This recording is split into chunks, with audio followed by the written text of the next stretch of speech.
Konstantin picks up Esther and drives her to the UN in his convertible. They discover that neither likes Mrs. Willard. Esther finds Konstantin attractive even though he's too short for her, and when he holds her hand she feels happier than she has since she was 9 and ran on the beach with her father the summer before his death. While at the UN, Esther thinks it odd that she never before realized that she was only happy until the age of 9.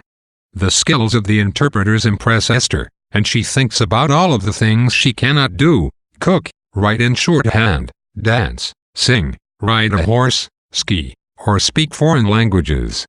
She feels that the one thing she is good at, winning scholarships, will end once college is over.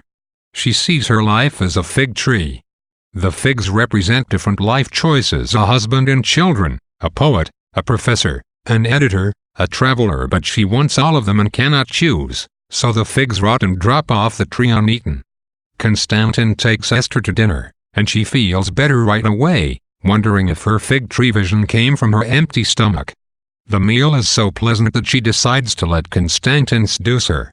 Esther has decided she should sleep with someone so that she can get even with Buddy. She recalls a boy named Eric with whom she once discussed having sex.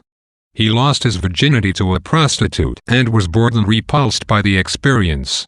He decided that he would never sleep with a woman he loved, because sex strikes him as animalistic.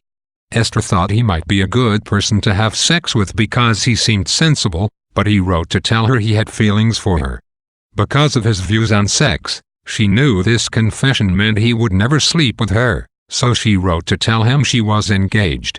Konstantin invites Esther to come to his apartment and listen to music, and she hopes, as her mother would say, that this invitation could mean only one thing. She remembers an article her mother sent her listing all of the reasons that a woman should save sex for marriage.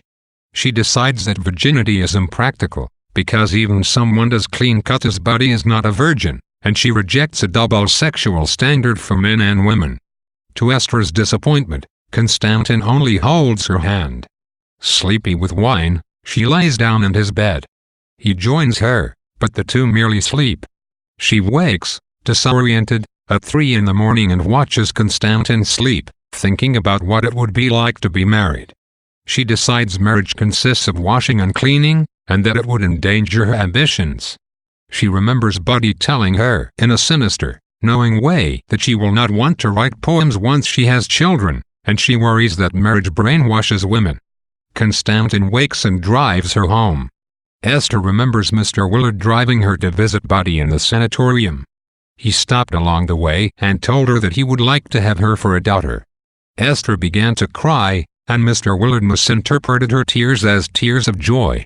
To Esther's dismay, Mr. Willard left her alone with Buddy. Buddy had gained weight in the sanatorium.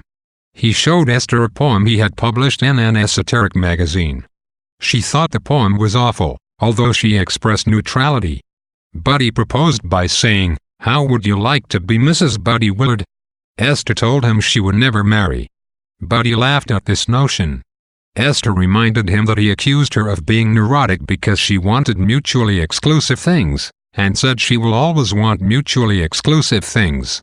He said he wanted to be with her. Buddy decided to teach Esther to ski. He borrowed equipment for her from various people. Esther took the rope tow to the top of the mountain, and Buddy stood at the bottom beckoning to her to ski down. At first she felt terrified, but then it occurred to her that she might kill herself. She skied straight down at top speed, utterly happy. She felt she was skiing into the past. But suddenly she fell, her mouth filled with ice, and the ordinary world returned.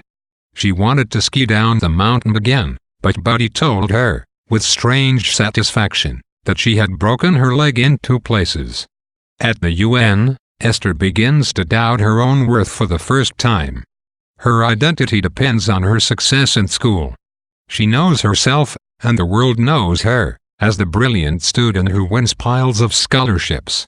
The end of college looms in the near future, and with it the end of scholarships and prizes, and Esther fears the end of college will erase her identity and success. She feels like a racehorse without racetracks. Her insecurity mounts when she visualizes her life as a fig tree, using imagery that makes her conundrum clear, She feels she can choose only one profession, only one life, to the exclusion of all others. She cannot decide to be a mother and a professor, or a wife and a poet. Esther feels enormous pressure from her family and friends to marry and have children, but she also longs to become a poet, so she feels paralyzed with indecision.